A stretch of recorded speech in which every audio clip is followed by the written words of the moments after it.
He elegido hablaros en este congreso sobre la biotecnología que se utiliza en los test de microbiota para que así sepáis lo que podéis esperar de cada tipo de análisis y las preguntas que tenéis que hacerle a los laboratorios antes de elegir con quién os vais a realizar el test. Por ejemplo, si un laboratorio tan solo nos dice la cantidad de bacteroides que tiene una muestra, esta información realmente no nos resultaría de mucha utilidad, ya que hay bacteroides buenos y otros que son malos. Pero es que, aunque se especificara tanto la especie como la subespecie de un determinado microorganismo, también sería necesario, en algunos casos, saber cuál es la variante genética que presenta esta cepa, ya que hay algunas que expresan factores de virulencia, como el ejemplo que estáis viendo en la diapositiva.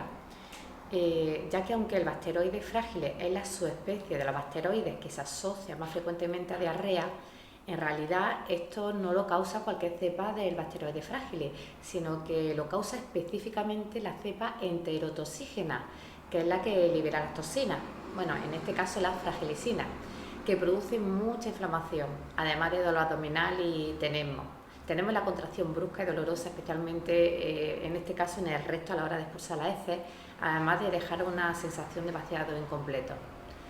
Pero es que resulta que el resto de las cepas de bacteroides frágiles pueden considerarse incluso comensales, es decir, buenas, ya que pueden tener efectos beneficiosos a ser inmunomoduladoras gracias a los polisacáridos de sus cápsulas y por medio de su capacidad para influir sobre nuestro sistema inmune, así podemos controlar otros patógenos con los que estaría compitiendo.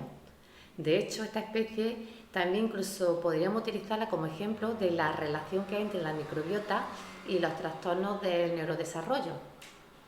Hay un estudio sobre la activación inmunitaria de madres que tuvieron hijos con trastorno del espectro autista y se observó que tenían menos niveles de bacteroides frágiles, y cuando a estos niños se les suplementó con un probiótico de bacteroides frágiles, pues se normalizaron bastantes síntomas de este trastorno.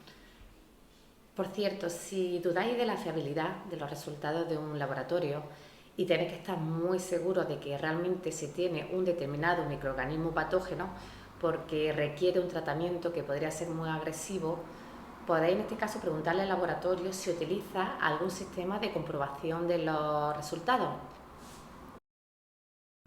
Por ejemplo, en el laboratorio donde actualmente investigo, cuando nos encontramos con cualquier tipo de microorganismo que sea muy raro o muy frecuente, utilizamos un sistema de ensamblaje, que es un proceso por el cual los fragmentos cortos del ADN secuenciados los juntamos en fragmentos más grandes hasta reconstruir el genoma, y entonces se compara con el genoma del microorganismo que se ha detectado para cerciorarse de que efectivamente este paciente tiene ese microorganismo. Aquí tenéis otro ejemplo de la importancia que tiene saber qué subtipo de microorganismo es el que tiene el paciente, porque la patogenicidad de las diferentes cepas va a ser bastante diferente. En la diapositiva podéis ver el caso de un paciente en el que, gracias a la tecnología MNGS, unida a un buen sistema de inteligencia bioinformática, no solo sabemos que está infectado por el parásito Blastocystis, sino que además sabemos que es del tipo 4, y es fundamental saber el subtipo o subtipos que se encuentran presentes, puesto que la capacidad de producir enfermedad y su respuesta al tratamiento va a ser muy distinta, como voy a mostrar en las siguientes diapositivas. Hay una distribución geográfica de subtipos específicos de Blastocystis, y cada uno de estos tiene diferentes transmisiones zoonóticas, como podéis ver en esta diapositiva. En el caso del paciente, al que corresponde el panel que os he mostrado, él tenía el subtipo 4, que como veis es uno de los subtipos que tenemos presentes en España, y la transmisión puede provenir tanto de roedores como de primates. Por tanto, posiblemente se contagió a través de la heces de otra persona. Y los pacientes que tienen este subtipo de blastocystis pueden presentar síntomas gastrointestinales y disbiosis, es decir, alteración de su microbiota. El problema adicional que tiene este subtipo es que tiene proteasas, que son como unas tijeras que le permiten degradar la inmunoglobulina A secretora. Por tanto, puede esquivar a nuestro sistema inmunitario y le va a dificultar a nuestro cuerpo que se pueda deshacer de este parásito, pues lo que me temo que va a necesitar de terapia antimicrobiana. Como veis en la diapositiva, los diferentes subtipos varían en la sensibilidad al tratamiento debido a las diferencias genéticas y al mecanismo que tienen de patogenicidad. Por eso no nos valen los test que utiliza una biotecnología que tan solo permite saber si el paciente tiene blastocitis o no lo tiene, sino que además es imprescindible conocer el subtipo que hay para poder saber si un subtipo patogénico, si se trata de un subtipo patogénico y hay que tratarlo o no. Y en el caso de que haya que tratarlo, es importante saber el subtipo que tiene el paciente para poder elegir el tratamiento más adecuado. Por ejemplo, los estudios han mostrado que el potencial patogénico de blastocitis subtipo 3 fue reforzado cuando se trató con metronidazol, lo que sugiere que hay un mecanismo por el que se produce un mayor número de células viables para asegurar su supervivencia durante condiciones estresantes. Os estoy comentando esto porque el fármaco que precisamente más se prescribe para tratar el blastocitis es el metronidazol, y por eso es tan importante descartar primero que no se trata de subtipo 3, que además es que resulta que suele ser el más frecuente. En el caso del panel que os he mostrado, gracias a que se realizó un test metagenómico NGS, pudimos saber que tenía específicamente el subtipo 4 blastocitis, y por eso se le pudo pautar uno de los antimicrobianos que ha mostrado ser el más efectivo para este tipo de blastocitis, el cotrimosazol. Pero a pesar de que el más efectivo es el que contiene un ratio entre trimetoprima y sulfametosazol de 1 o 2, el que se le prescribió a este paciente fue el Cestrin, que es el que normalmente se utiliza en España, y este lo que trae es un ratio 1,5. Pero bueno, aunque no tiene ratio ideal, fue suficiente para que erradicara el parásito con tan solo una tanda de antibióticos. Lo que quiero resaltar con este ejemplo es que si este paciente se hubiera realizado el test en otro laboratorio en el que no se le hubiera especificado el subtipo de blastocitis que tiene, posiblemente pues lo habrían tratado con 500 miligramos de metronidazol 3 veces al día, porque es el tratamiento que más se suele pautar. Y posiblemente no habría conseguido erradicar este parásito porque este subtipo es bastante resistente al metronidazol, a pesar de que sí que es efectivo este antibiótico para otros subtipos, como por ejemplo el subtipo 5. Ahora que ya habéis visto algún ejemplo de la importancia que tiene la biotecnología con la que se realizan los test genéticos de microbiota, quiero que os familiaricéis con los términos que más se utilizan actualmente en el campo de la microbiota humana. El término microbiota hace referencia a la comunidad de microorganismos vivos residentes en un nicho ecológico determinado. A este conjunto formado por los microorganismos, sus genes y sus metabolitos es a lo que le denominamos microbioma. Aquí quiero resaltar, para que quede bien clara la diferencia entre estos dos términos, es que al referirnos al microbioma, a diferencia del término microbiota, también estamos teniendo en cuenta sus metabolitos, y cuando escuché hablar de microbioma humano se estará haciendo referencia a la población total de microorganismos con sus genes y metabolitos que están colonizando el cuerpo humano, incluyendo el tracto gastrointestinal, también el genitourinario, la cavidad oral, la nasofaringe, el tracto respiratorio y por supuesto también la piel. Utilizamos el término disbiosis cuando hay una alteración de la microbiota intestinal y hay una respuesta adversa en el huésped, es decir, en el paciente. Y se ha demostrado en muchos estudios como la disbiosis se asocia a muchísimas patologías, como por ejemplo alteraciones del sistema inmune, ya que aumenta el riesgo de sufrir alergias, asma, enfermedades autoinmunes como artritis reumatoide o el lupus eritematoso sistémico, pero también está muy relacionada con enfermedades inflamatorias crónicas e incluso ya se conoce cómo puede producir una esteatosis hepática no alcohólica. Y bueno, lo dejaré diciendo simplemente etcétera, ya que necesitaría la hora entera para nombrar todos los trastornos en los que influye directamente la alteración de la microbiota, ya que continuamente se están publicando asociaciones de la disbiosis o esta alteración de la microbiota con nuevas patologías con las que antes se desconocía por completo su relación con la disbiosis.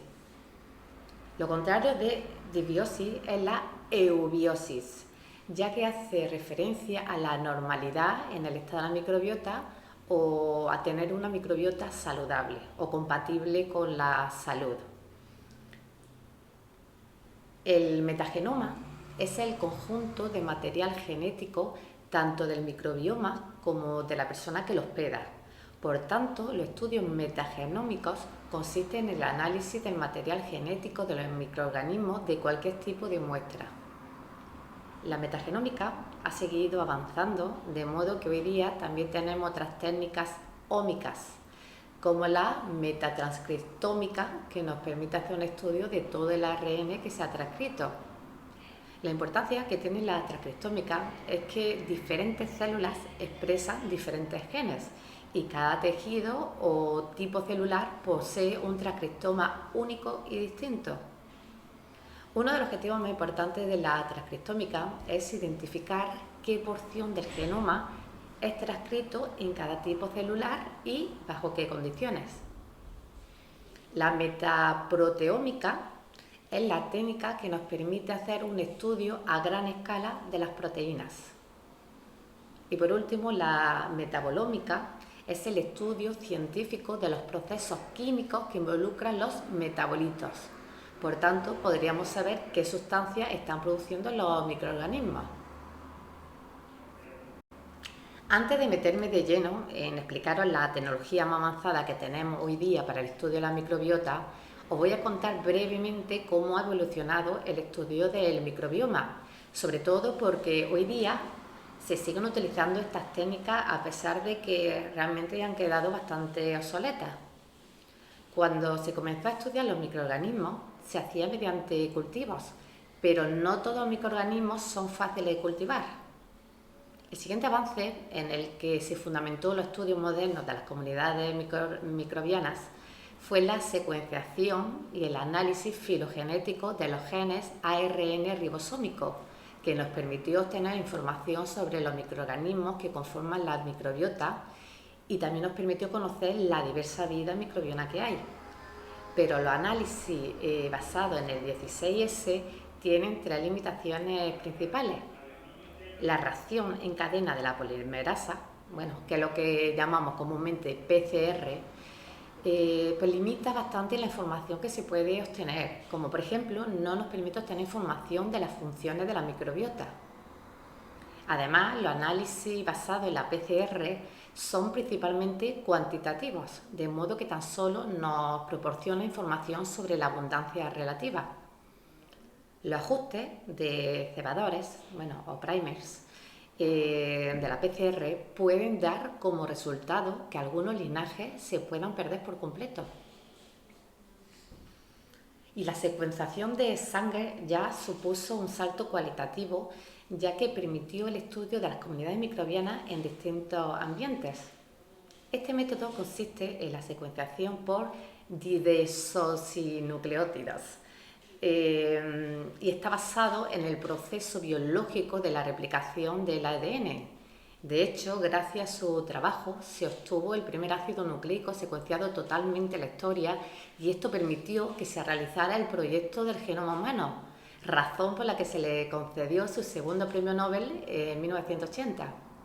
Pero su técnica, a pesar de proporcionarnos cierto entendimiento de las comunidades microbianas, tenía bastantes limitaciones importantes como su gran coste y la incapacidad de detectar microorganismos que todavía eran más desconocidos. Por eso la tecnología NGS ha revolucionado el campo de la metagenómica al permitir una preparación más rápida de la librería de secuenciación a la vez que se hace un secuenciado paralelo de millones de secuencias a un bajo coste y a una precisión cada vez mayor. Hay varias plataformas NGS con las que se pueden realizar estudios metagenómicos y todas ellas incluyen algunos pasos comunes, como es la recogida de la muestra, la extracción del ADN, la síntesis de la librería, la secuenciación y el preprocesamiento de lectura seguido del análisis de datos y el agrupamiento funcional. Sin embargo, estas plataformas difieren en términos de rendimiento, de longitud de lectura, de tiempo de ejecución, costes y tasas de error. Por eso es importante que conozcáis los distintos tests que hay en el mercado, porque dependiendo de la tecnología que utilicen, podréis obtener más o menos información del test. Por ejemplo, los test basados en el 16S y el 18S se han quedado totalmente obsoletos. Los test que utilizan la técnica 16S se basan en la secuenciación de amplicones, que son productos generados por la ampliación del ADN en una reacción en PCR usando un par de primers o cebadores. Este método utiliza marcadores genéticos específicos como regiones variables del gen ARN ribosómico 16S para procariotas, con lo que podemos clasificar filos de bacterias y arqueas. Y con la técnica 18S podemos clasificar los eucariotas como los hongos y los helmintos. Con estas técnicas, el ADN de estos microorganismos se recupera de las muestras y luego se marcan ciertas regiones de genes con marcadores específicos y se amplifican mediante PCR.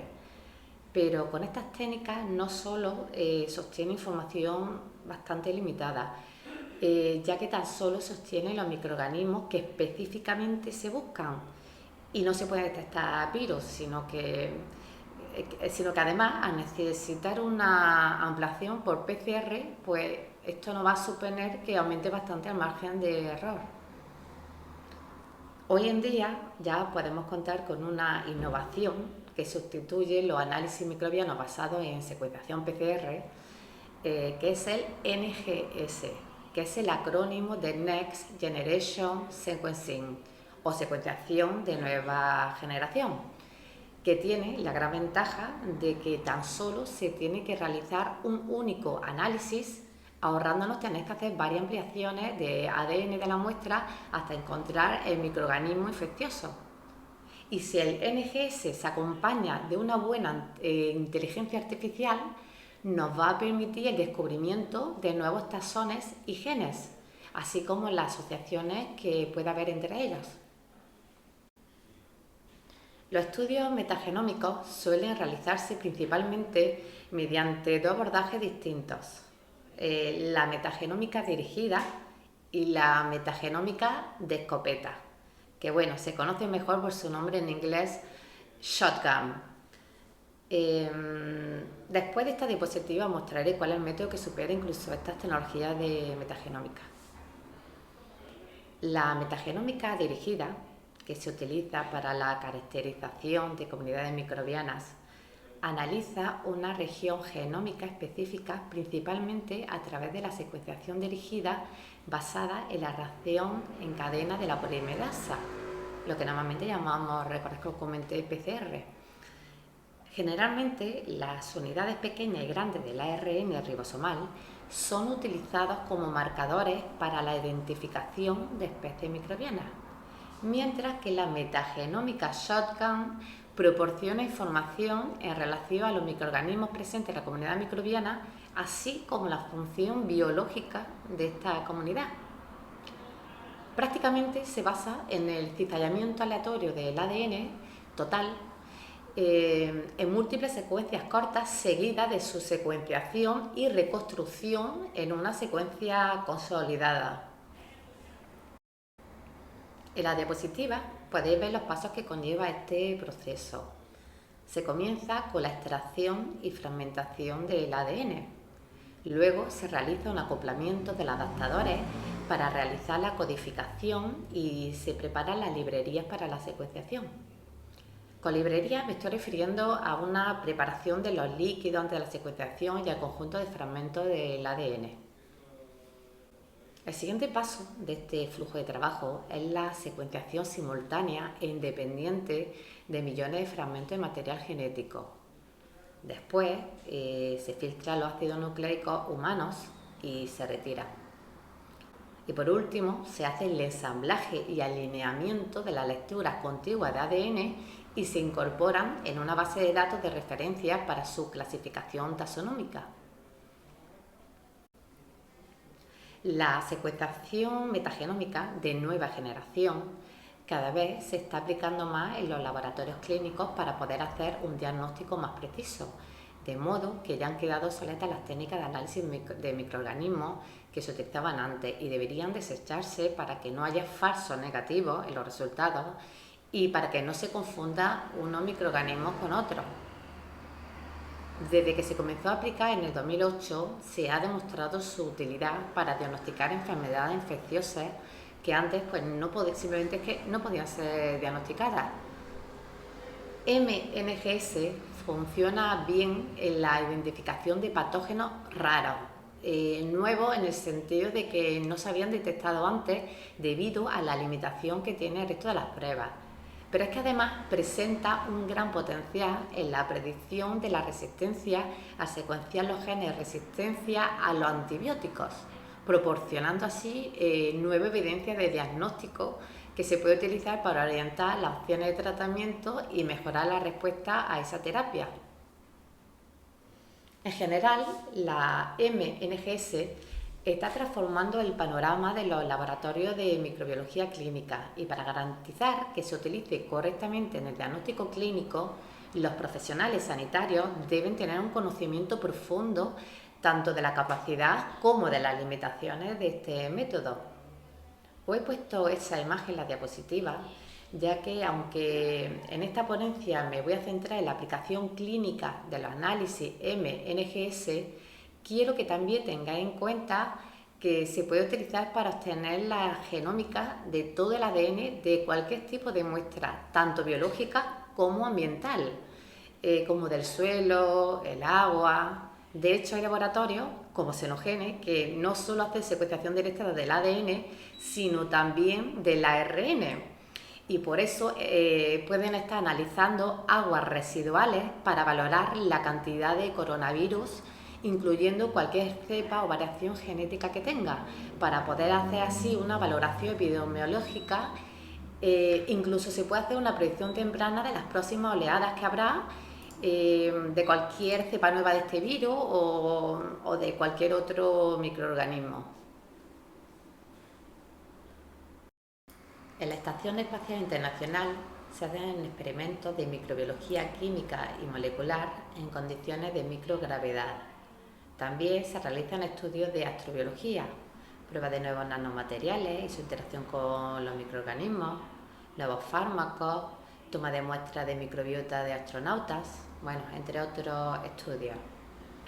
Estos experimentos se comenzaron a realizar con secuenciadores adaptados a este entorno, basados en PCR, pero este año ya se ha comenzado a usar esta nueva generación de secuenciadores NGS y MNGS.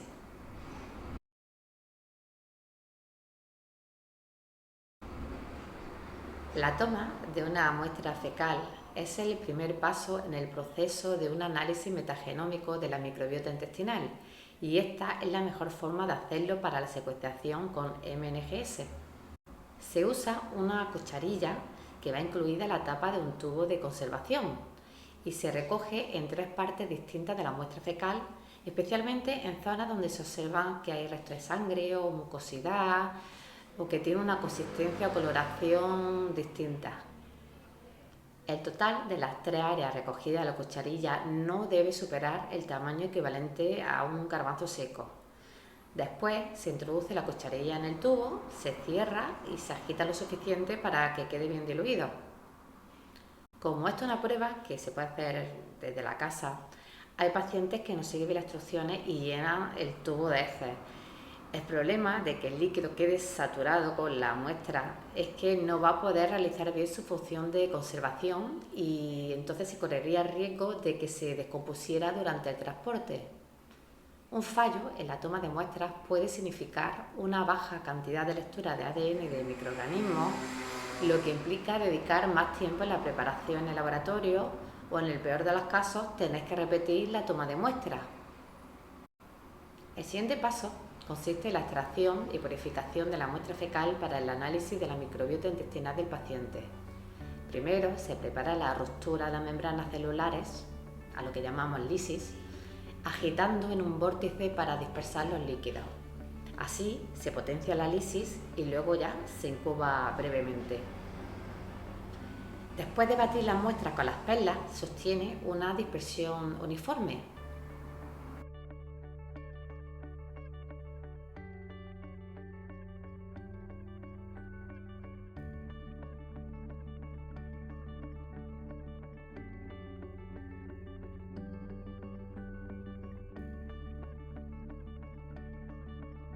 En este procedimiento, que se puede realizar en diferentes protocolos según el fabricante de la herramienta, se puede filtrar la bilirrubina, los alimentos digeridos y cualquier otra sustancia que se quiera retirar de la muestra.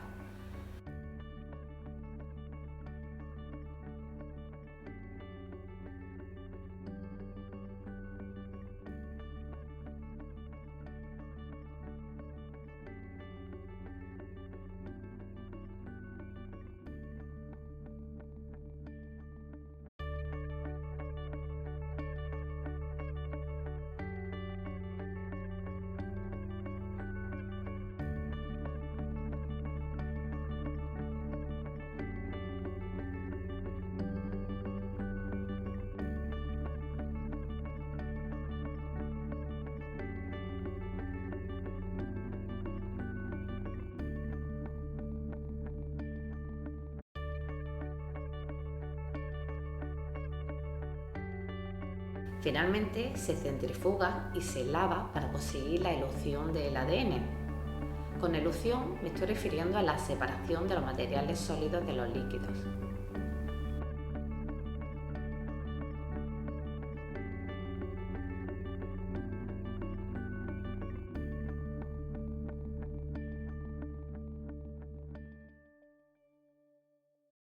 Sería recomendable que la preparación in vitro fuera automatizada para evitar así los posibles fallos humanos, ya que se debe tener una precisión máxima en la manipulación de los líquidos y en la preparación de librerías para MNGS.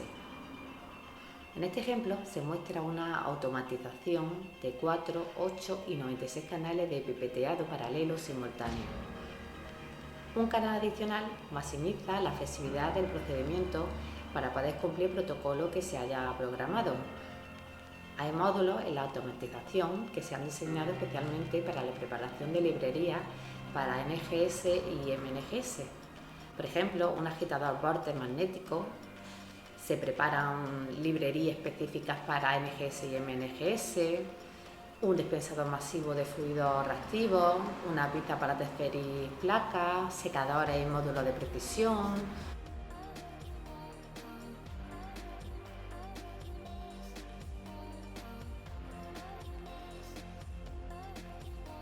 Un agitador térmico,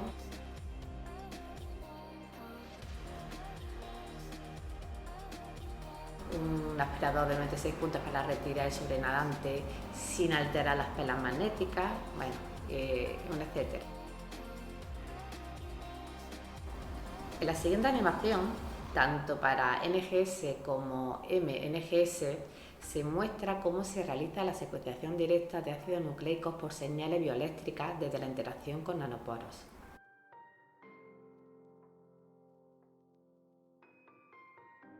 Al mirar dentro de un secuenciador por nanoporos, nos encontramos con una matriz de pequeños orificios en un chip, donde es depositado el líquido preparado con material genético extraído de las muestras. Cada estructura receptora funciona como un semiconductor eléctrico que ha sido construido por proteínas, con un hueco central de apenas unos nanómetros de diámetro, insertada en una membrana de polímero sintético con una resistencia eléctrica muy alta conectada a un electrodo.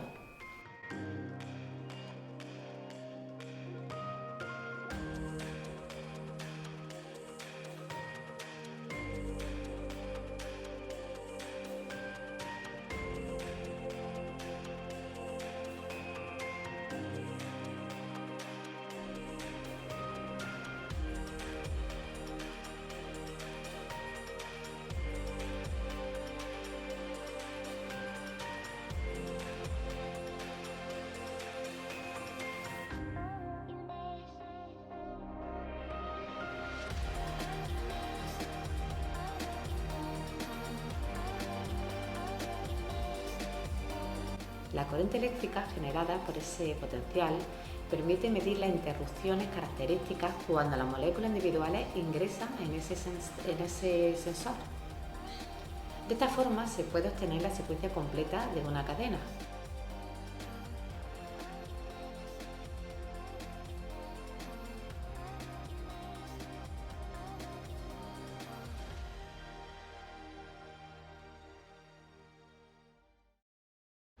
Estoy en el laboratorio donde investigo junto al doctor Blas López Rueda y como es médico me gustaría que nos comentara cuál es su perspectiva clínica sobre la utilidad clínica que tiene estos test de microbiota realizados con esta nueva técnica.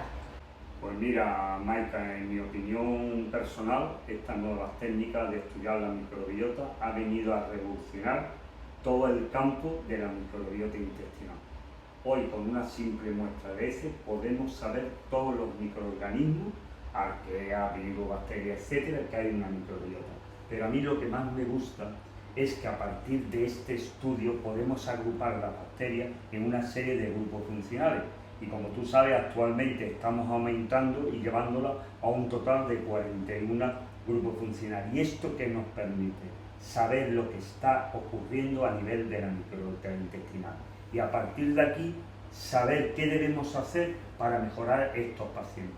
Una cosa que todavía veo en la clínica, que todavía hay muchos médicos que no creen que seamos capaces de saber lo que realmente ocurre a nivel de la microbiota y mucho peor, creen que estas no se pueden ayudar. Pues lamentablemente tengo que decir que como médico, y ya llevo unos cuantos años trabajando en estos aspectos, veo como niños celíacos, niños autistas, pacientes con SMQL, pacientes con fibromialgia y otras patologías muy diferentes van mejorando todos los días a medida que vamos modulando la microbiota. ¿Qué nos pasa? Pues que nos queda un largo camino para saber realmente qué debemos hacer para llevar esta microbiota a una microbiota normal. Pero poco a poco la vamos modulando. El día que tengamos todos los conocimientos perfectamente cómo modular una microbiota, esté seguro que incluso muchas enfermedades autoinmunitarias, muchas enfermedades neurodegenerativas, si las cogemos en las primeras etapas, la vamos a curar. Estupendo. También me gustaría preguntarte, ¿por qué crees que hay tanta reticencia entre la comunidad médica de utilizar estos test de microbiota como herramienta diagnóstica? Bueno, pues eso es una pregunta que me hago todos los días lo mismo que tú, porque con la evidencia científica que hay, que no da tiempo a leerse todas las publicaciones que hay, donde empiezan a relacionar los estados disbióticos y los estados eubióticos con la enfermedad, con la salud, porque no, ya te digo, hay miles y miles donde te estudian las bacterias de todos, los virus, las arqueas. No sé, como todavía muchos especialistas no se están dando cuenta de que la microbiota es fundamental para entender muchas enfermedades. Y que si nosotros curamos esto,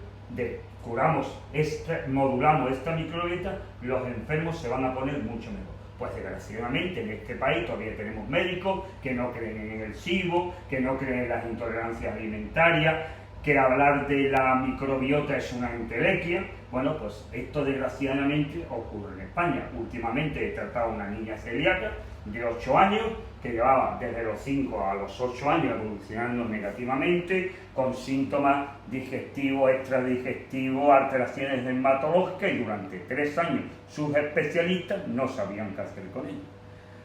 Contactó a su padre y con mucha resistencia le hicimos un estudio de la microbiota y un estudio de la microbiota, le pusimos un tratamiento y en 3 meses han desaparecido todos los síntomas de estos pacientes. Y entonces el padre me preguntaba, ¿cómo es posible que usted ponga estos tratamientos y cure a mi hija y los especialistas en celiaquía no sean capaces de curar a mi hija? Pues simplemente por una razón, porque hay médicos que vamos creyendo en el papel de la microbiota y todavía muchos otros médicos no creen en estas cosas.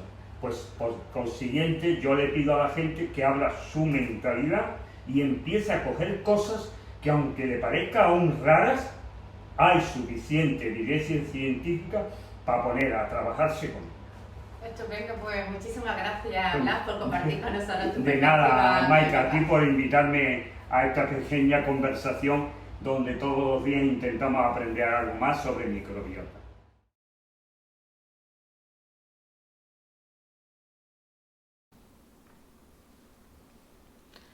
Para que veáis la importancia que tiene utilizar una técnica de MNGS que venga acompañada de una buena inteligencia artificial, os voy a comentar un par de casos que presentó el laboratorio Xenogenes, que hace este tipo de análisis en el Congreso Nacional de Microbiología. Empezaré hablando de un caso muy interesante debido a la frecuencia con la que se podría producir este error en el diagnóstico de cáncer de próstata, cuando en realidad tan solo se trata de una infección. Los altos niveles de antígeno prostático específico, que se conoce como PSA, suele tener como primer diagnóstico clínico el cáncer de próstata, a pesar de que en más del 30% de los casos se debe a infecciones en el aparato urogenital masculino, que si no son detectadas a tiempo pueden dar lugar a un fallo renal y a un posterior fallo multiorgánico. Los datos se pueden visualizar en esta herramienta bioinformática interactiva que se denomina Crona y es la que se suele usar para el análisis metagenómico. El Crona, que veis en esta diapositiva, es de un paciente que tenía un valor de PSA elevado, además de tener sangre en el semen, por lo que se le diagnosticó de manera preliminar, por error, de tumor de próstata. Posteriormente se le hizo un test en el laboratorio Xenogenes y en el resultado del análisis metagenómico clínico se demostró que lo que este paciente tenía era una infección provocada por varios patógenos, entre ellos la bacteria Loxonella clevelandensis, que es de muy difícil detección. Este descubrimiento permitió que se le tratara al paciente con el antibiótico específico para esta infección, lo que le permitió que mejorara. He elegido mostrar el Crona de su análisis de semen y no el de su análisis de orina para resaltar la importancia que tiene elegir la muestra biológica más adecuada para la infección que estamos sospechando, ya que en este caso en la muestra de orina apenas se encontró rastros de los microorganismos que sí que estaban y en mucha cantidad en el semen, como la Escherichia coli, el Fusobacterium nucleatum, la Probotella intermedia y la bacteria que nos sorprendió a todos encontrar, la Loxonella clevelandensis. Nos sorprendió puesto que es que tan solo ha sido encontrado 7 veces y además es que esta ha sido la primera vez que ha sido detectada en España y la segunda en Europa. Y esto no habría sido posible sin la combinación del MNGS con una inteligencia artificial muy desarrollada para el análisis de la microbiota. Algunas cistitis intersticiales tienen su origen en una infección, a pesar de que los urocultivos den resultados negativos y el paciente no responda a los antibióticos, por lo que sería conveniente realizar pruebas microbiológicas, pero mediante secuenciación NGS antes de que al paciente se le sometiera a intervenciones más drásticas. El caso que os voy a comentar lo conozco de primera mano, puesto que se trata de... le pasó a una paciente mía. Cuando tomaba ciertos alimentos esta paciente, especialmente los que tuvieran muchísimo hidrato de carbono o sobre todo como tuvieran almidón resistente, a pesar de que no se le producía ningún trastorno gastrointestinal, estos alimentos le producían un dolor súper intenso a nivel de vejiga. Tenía muchísimas molestias urinarias cuando tomaba este tipo de alimentos. Y curiosamente, cuando dejaba de comer, entonces le desaparecían por completo todas las molestias urinarias y luego le reaparecían nuevamente en cuanto volvía a comer, especialmente cierto tipo de alimentos.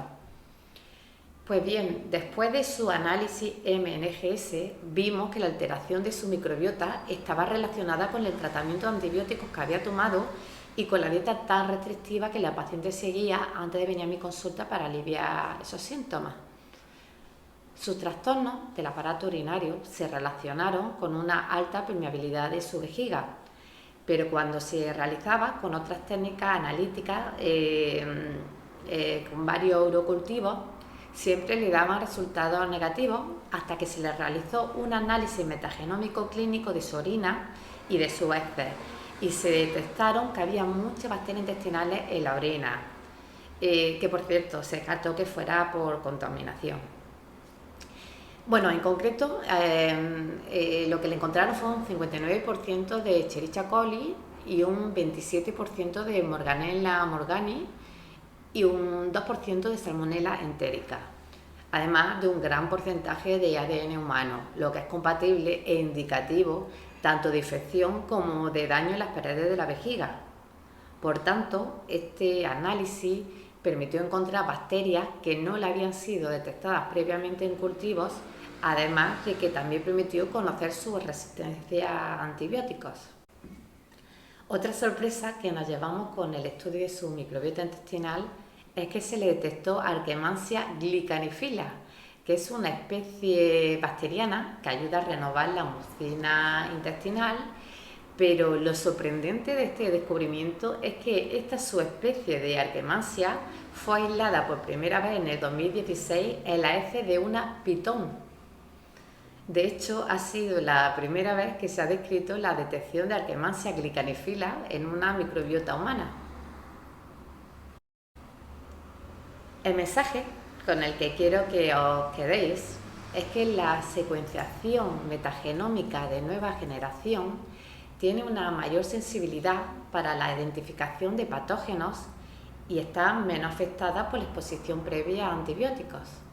Por tanto, es una tecnología imprescindible para el correcto diagnóstico de enfermedades infecciosas. Espero que esta presentación os haya ayudado a comprender por qué las técnicas basadas en MNGS resultan imprescindibles en microbiología clínica y en el estudio de la microbiota intestinal, ya que permiten detectar de manera rápida y eficaz microorganismos que son difíciles de identificar por otros métodos y técnicas, además de tener la ventaja adicional de que no precisan de hipótesis previas por parte del facultativo médico, lo que hace de esta prueba un análisis ideal para comprobar una posible infección y su resistencia a antibióticos. Bueno, pues muchísimas gracias por escucharme, especialmente porque ha tenido gran parte de la presentación ha sido bastante densa debido a toda la parte técnica que he tenido que explicar, pero aún así espero que os haya resultado interesante. Bueno, saludos a todos.